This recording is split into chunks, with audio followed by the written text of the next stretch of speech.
जय हिंद मेरे प्यारे दोस्त, आपका स्वागत है अपने स्टडी क्लासेस पर। जो कि आज अध्याय 6 जैव प्रक्रम पढ़ रहे हैं, जो कि यह बायोलॉजी का पहला चैप्टर कहलाता है। बायोलॉजी का पहला चैप्टर है जैव प्रक्रम की हम आज पूरे बेसिक से लेकर अंत तक देखेंगे।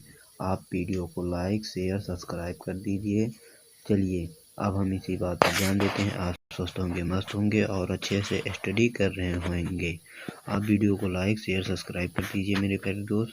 चलिए अब हम पढ़ते हैं क्या जैव प्रक्रम आखिर क्या होता है।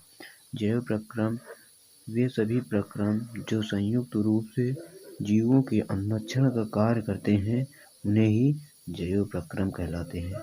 ये सब जैव प्रक्रम कहलाते हैं।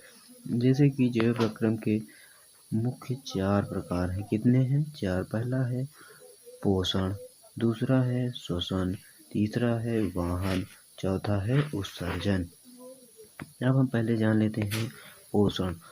आखिर पोषण के बारे में एक एक जन को हम पता लगाएंगे। आखिर पोषण होता है किस प्रकार। पोषण की पहले परिभाषा जान लेते हैं।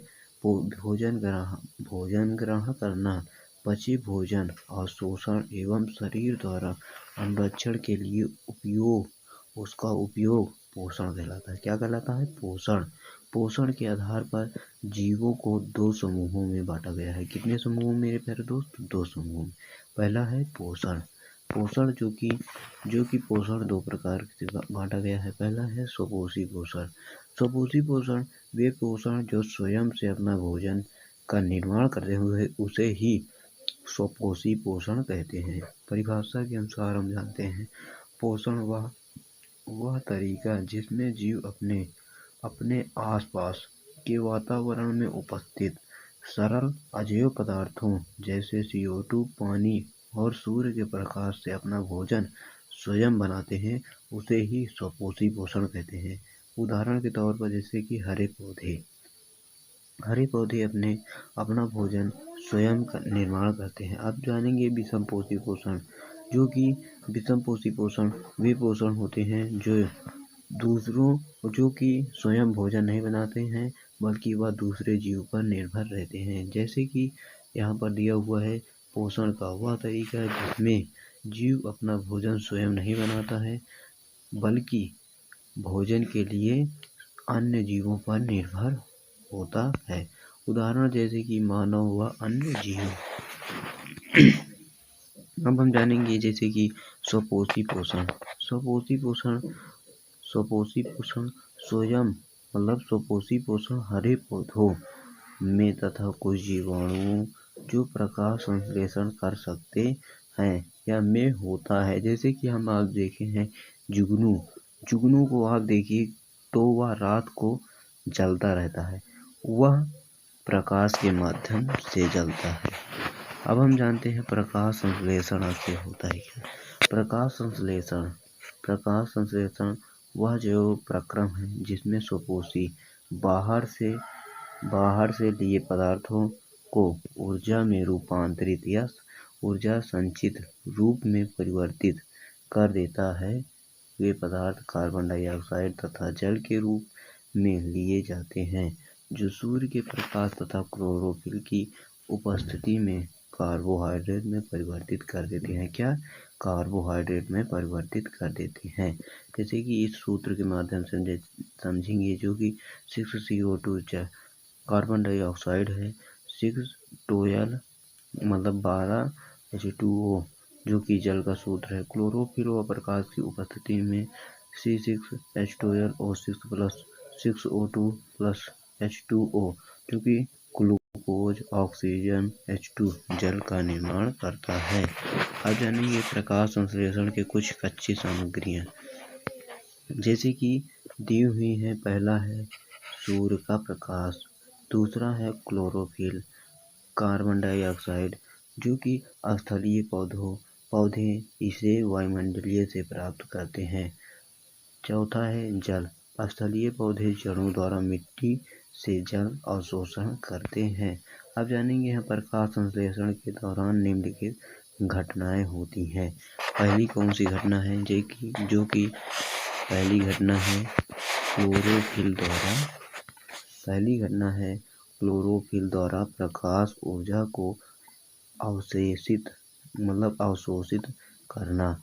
दूसरा है प्रकाश ऊर्जा को रासायनिक ऊर्जा रूपांतरित करना तथा जल अणुओं का हाइड्रोजन तथा ऑक्सीजन में अपघटन करना। तीसरा है कार्बन डाइऑक्साइड का कार्बोहाइड्रेट में अपचयन करना। अब देखिए यहाँ पर आप जानेंगे स्टोमेटा को ही रंधक कहते हैं। स्टोमेटा रंधक जो कि पत्ती में होता है, रंधक को ही स्टोमेटा कहते हैं, जो कि पत्ती की सतह पर जो सूक्ष्म छिद्र होते हैं उन्हें ही स्टोमेटा कहते हैं। आप जानेंगे रंधक के प्रमुख कार्य कौन कौन से होते हैं, जो कि हम जानते हैं कि 2 प्रकार से होते हैं। पहला प्रकार है प्रकाश संश्लेषण के लिए गैसों का अधिकांश आदान प्रदान इन्हीं छिद्रों के द्वारा होता है। प्रकाश संश्लेषण के लिए अधिकांश आदान प्रदान इन्हीं छिद्रों के द्वारा जल को प्रकाश को अवशोषित करते हैं। दूसरा जानते हैं वाष्पोत्सर्जन प्रक्रिया में जलवाष्प के रूप में रंधक द्वारा निकाला जाता है। जलवाष्प को रंधक द्वारा ही निकाला जाता है, जो कि हम जानते हैं कि जैसे कि कोहरा कुछ उन पत्तियों के माध्यम से ही थोड़े वाष्प पानी जड़ों के माध्यम से पत्तियों में ले जाते हैं और वही वाष्प बनकर कुछ कोहरे के माध्यम से व नीचे जल के माध्यम से ही कोहरा होता है। अब जानते हैं पत्ती के कुछ प्रकार, जैसे कि पत्ती में छोटे छिद्र जिन्हें सहायक कोशिका कहते हैं। उस पत्ती में छोटे ऐसे रहते हैं, जिन्हें क्या कहते हैं जानते हैं आप? उन्हें कहते हैं अर्धचर्म कोशिका कहते हैं। उन्हीं छोटे छिद्रों में छोटे से बीच में क्या होता है द्वार कोशिका, और एकदम बीच में उसे ही रंध्र छिद्र कहते हैं। अब चित्र के पूरे हम डिटेल से समझते हैं। चित्र से रंध्र पत्ती की सतह पर सूक्ष्म छिद्र श्वसन गैस के विनिमय और वाष्पोत्सर्जन के लिए खुलते बंद होते हैं। अब हम जानते हैं विषमपोषी पोषण को हम देखेंगे, कल डिस्कस करेंगे मेरे प्यारे दोस्त। आज के लिए इतना ही, मिलते हैं अगले सेक्शन में। जय हिंद, जय भारत। आप वीडियो को लाइक शेयर सब्सक्राइब कर दीजिएगा।